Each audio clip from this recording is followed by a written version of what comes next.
I was scavenging for leftovers in a dumpster when my wife, who'd been dead for 3 years, appeared. She stepped out of a Rolls-Royce and looked down at me. Marcus Brown, you've passed my test after all. I stared at her blankly, clutching a piece of moldy bread. Turns out 3 years ago at a class reunion, her ex-boyfriend, the one she dated before me, had proposed a test. I want to see if what you two have is true love. Fake your death right now. Cut off all his cards. Take back the house too. If he's still single for you 3 years later, you pass. Do you dare? She'd laughed then. Why wouldn't I dare? Marcus loves me to death. Forget 3 years. Even 30 years he'd stay faithful to me. Now, she turned back to smirk at her first love in the passenger seat. What did I tell you? The bread crumbled in my grip. Vivian White looked at me. All right, I'm here to take you and my son Oliver home. Where's Oliver? Dead. I raised my eyes. 3 years ago, when none of the cards worked, there was no money for his surgery. He died. Vivian froze. She started looking around the dump. Nothing but endless stench and me, clutching moldy bread. She knew I loved our son to the bone. I'd take Oliver everywhere, no matter what I was doing. But now, Oliver wasn't by my side. You're joking. There was a flash of panic when Vivian spoke. I'm serious. I'm here to take you both home. Home? I looked up with red eyes. 3 years ago when you faked your death,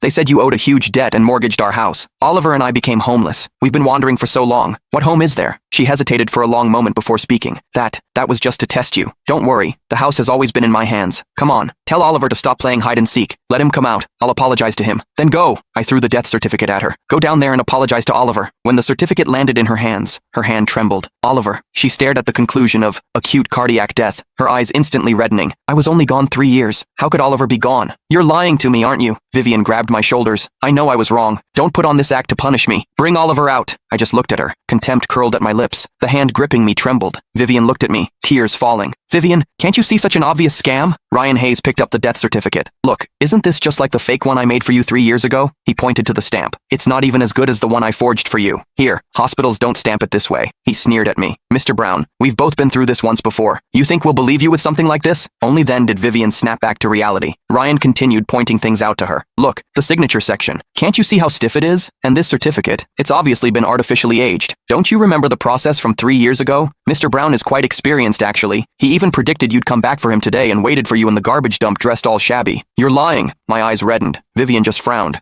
After examining the death certificate several times, she looked at me with contempt. I almost fell for it. The death certificate hit my body as she said coldly, "Looks like Ryan was right. You're much more calculating than you appear. You! Get Oliver back home by the end of today. He's only 6. He can't learn bad habits from a father like you." She turned to leave. I quickly stood up, trying to stop her, but Ryan positioned himself between us. "Mr. Brown," he spoke in a voice only we could hear, venomously. "I know Oliver died a long time ago." I looked at him in disbelief. "Know why Vivian doesn't know?" He chuckled softly. "Because I blocked all information about Oliver from reaching her." My fists clenched tight. Speaking of which, Oliver was really pitiful. His mother had just died, and then he was diagnosed with congenital heart disease. There was a matching heart for him, but his father couldn't come up with a single penny.